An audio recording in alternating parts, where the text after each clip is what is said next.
So we put together this road trip to raise awareness and educate the market around electric vehicles. And the reason that electric vehicles are flying off the shelves around the world is because of economics.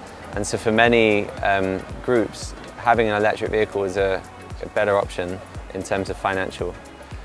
Here in South Africa it's not the same because the current taxation is slightly higher than petrol cars.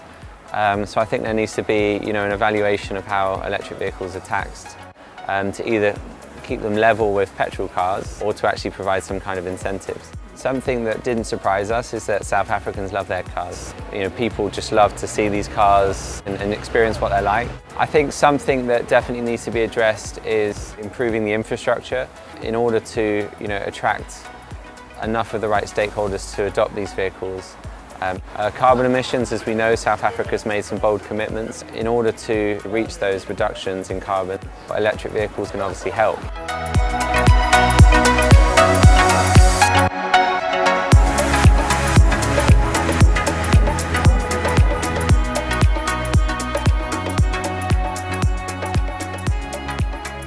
Cool. So this is my first experience driving an electric car, and it is super creepy that it's so quiet. It's going to be very strange, but it's something to get used to. It doesn't take long to get used to it, and once you do, it is so much fun.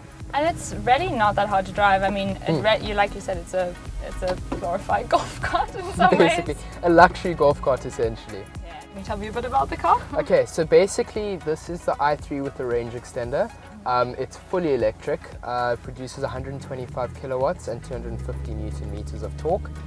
Basically what the range extender means is there is a petrol motor, a small 700cc bike engine essentially, that is almost a reserve.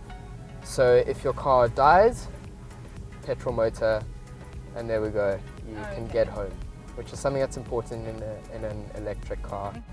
This car is very popular, have lots of people bought into it? Unfortunately in South Africa it's not very popular, mainly due to the infrastructure.